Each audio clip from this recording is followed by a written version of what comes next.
and obviously the finishers coming on and making a huge impact. And she helped obviously England in that penalty shootout to score a goal. With her lucky shin pads on as well.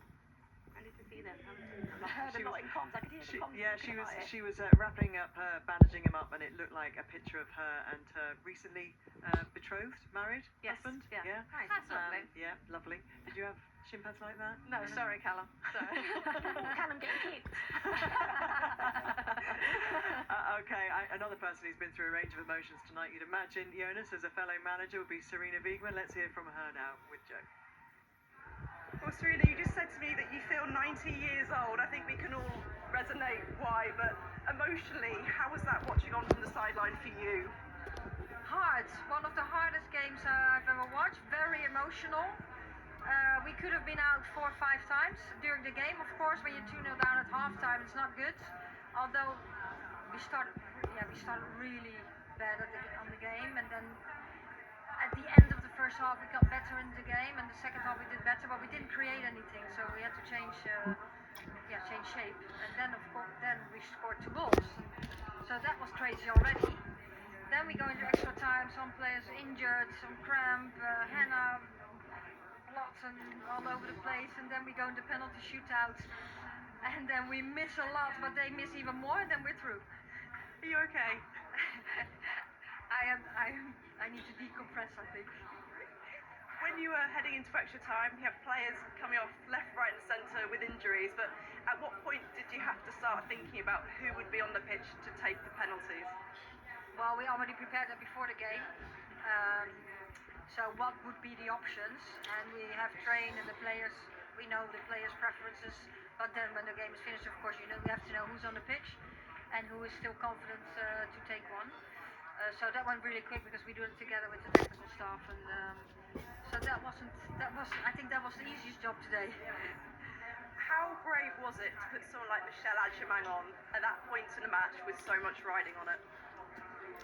Well, this is basically why we selected her. We know Michelle hasn't been in our environment for a long period of time, but as the moment she came in, she did really well, and she brings something different.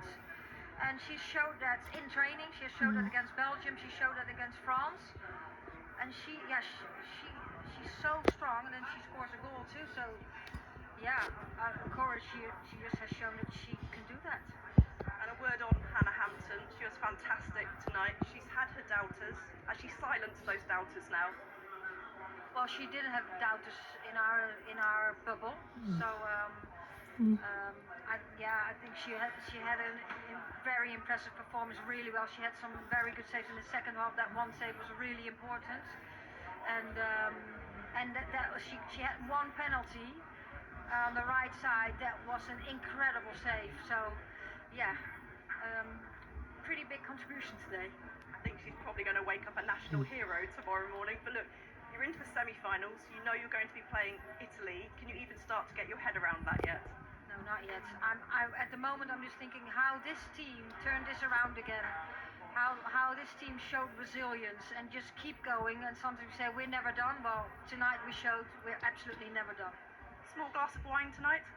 Yeah, that's almost in the morning. Yeah, a glass of something nice. I think so. Just one, because we need to get prepared for Italy then. You've earned it. Well done. Yeah, thank you very much.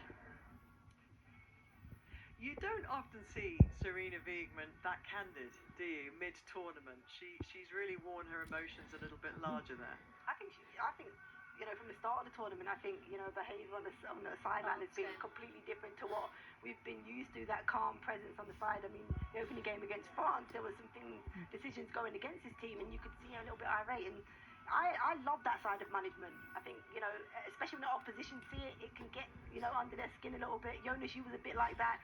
Stood on the sideline with every emotion, and I love that from a manager. You want to play for those type of managers that show that emotion. Yeah, I think Serena, she is very much in control of her emotions, so I definitely think that's a conscious choice from her, showing that and thinking that this team needs that from her to sort of energize and show them how passionate she is, and that Did you She's think about your decision making on the sideline with your knee slides or? No, I'm not that clever. I wish I were. More instinctive, Jonas. Yeah, more instinctive, more gut feeling. Okay, well, we've talked about her a lot. She was so important in the beginning of England's comeback in that second half, and then, of course, in closing it all down and scoring that winning penalty for them. Lucy Bronze is with Joe Curry. Lucy, have you found the words yet to sum up what on earth just happened out on that pitch? I think just a roller coaster, both overwhelming, underwhelming at the same time. Yeah, just a crazy game as an England player, and I can imagine the fans watching as well. I saw my brother right at the end. I think he was so excited, and I think when I see him like that, I think I know that we've probably put him through it. I'm surprised he probably didn't faint during the game. I think you put the whole nation through it, if I'm honest. But to be 2-0 down at that point in the game, you pulled that goal back. We saw what it meant to you, but how hard was it for the team to just keep going in those difficult moments? Yeah, I mean, holding the team together in the first half was difficult. I think Sweden pushed on, and actually, I think Rolf and Ellie got another goal. There was a few good chances they had, which they maybe could have put the game to bed. Lucky for us, we kept them out. Hannah did a couple of good saves, and then I think once we made our substitutes, that was when the momentum really came with us. We got our 2 goals as soon as those substitutes came on, and just changed the dynamic of the game. You gave the advertising board a real kick when you scored. Was that to get the crowd going? Frustration? How was your foot? My foot's fine. I'm made of tough stuff. I think it was just frustration. I think Hempo just missed a header not long before that. It was just frustration of how we actually going to get the ball in the back of the net. And when I seen it there, I just was like, seeing it go in, and I ran into the board. Just was a lot of emotion just came out in that 1 second. When it came down to penalties, I don't think there was ever any doubt that you'd be one of those players taking a spot kick. Did you always know where you were going to put it and what you were doing with it? I actually hurt my leg a little bit in the game, which is why I had to take the tape off. So I kind of changed my mind.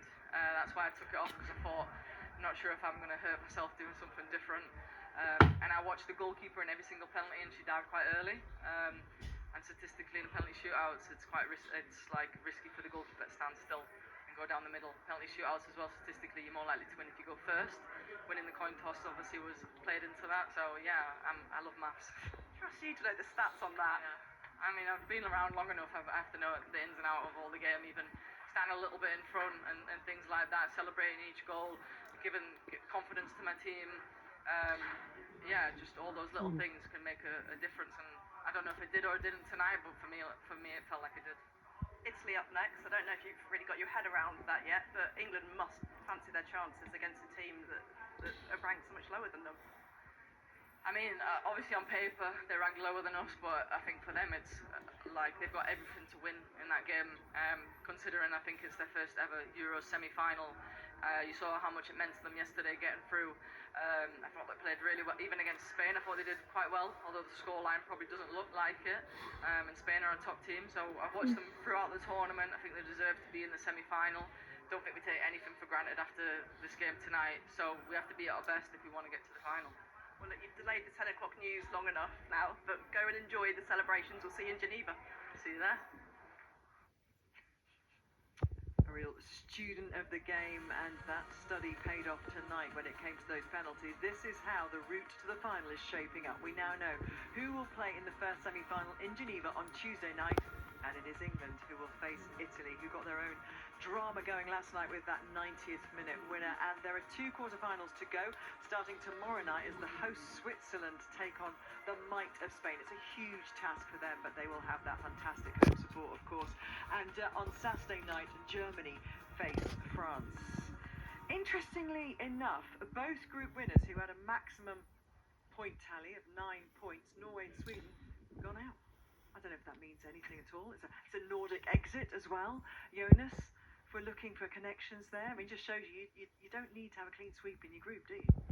No, it's more important to win the last game in the tournament than the first game, definitely. And I also think it shows how small the margins are. It's going to be interesting to see the rest of the quarterfinals. I think Lucy Bronze is right. I think Italy's been good so far in the tournament, while on paper you would say that England are big favourites. It's a game that needs to be played, and arguably it's probably Italy's biggest game in almost modern times in women's football. With that stat, are you suggesting there's a possibility that Spain could go out then because they got maximum points. I don't know. Just throw that out into the universe. And then that would be France. Going out? I don't know. That was nice. You're trying to make this really open up, this tournament, aren't you? Opened it up. But it is great. Having Italy in the semi-final in itself is great, isn't it, for the tournament? It's good having new teams coming in and kind of breaking up the stranglehold of some of the traditional teams. Yeah, and coming into the tournament, there was lots of people that had them as their dark horses. I think they give a great account of themselves. They obviously got that opening win. We saw the late winner in the quarterfinal yesterday. And what they are is that they're very hard to beat. They make themselves hard to beat. They play a certain way. They like deliveries from deeper areas. England will have to be aware of that because our backline wasn't good today. So they're not like Sweden. They don't get into the final third and put crosses in. They actually do it from deeper areas with two centre forwards up there. So they play a little bit different to what we've come up against in this tournament. We haven't played against two centre forwards yet. It'll be a different test. And yeah, a test that I'm sure Serena will have a day off before she goes into all the analysing. You talked about the intensity even watching in the warm-up. They are intense. They are fit. Exactly, and yeah, we struggle with that intensity and physicality against France and Sweden, so we need to come flying out the blocks for the game against Semi-final, yeah. We can all just relax a little bit and breathe. Oh, But commiserations. I feel like I've said this to you before about Sweden in a major championship, stood close to you. But commiserations for Sweden because tonight that really was a sucker punch, wasn't it? After such a consummate performance in the first half. It was, and you feel for, like I said, it was maybe Aslani's last game here, probably Sofia Jakobsson as well, and she misses a penalty, and Petter Gerhardsson going off as a coach, not being able to win that thing. I know that was a big goal for this group, and they really believe in that, and they put everything out on the pitch today. So yeah, it's a tough loss for Sweden, but like Sarina said, I think it was an English team that really showed a resilient attitude, and that's going to be good for them for the rest of the tournament. Yeah, however long that is. Will they go all the way to the final? Well, Italy are, of course, in their way, and that is the semi-final next week. My big thanks to you guys tonight for enjoying all of that with us. Jonas, great to see you again. Ellen and Farah, thank you so much. I'm almost keeping a lid on emotions. I think it just got kind of away with itself, didn't it, during the penalty shootout, Farah? Absolutely. Why not? My voice is sore. I need a water. I need something. Okay, congratulations to England, congratulations to Serena Wiegmann and to Lucy Bronze, whose penalty so brilliantly taken ensured that they make it through to yet another semi-final. Good luck, England. Everything you are.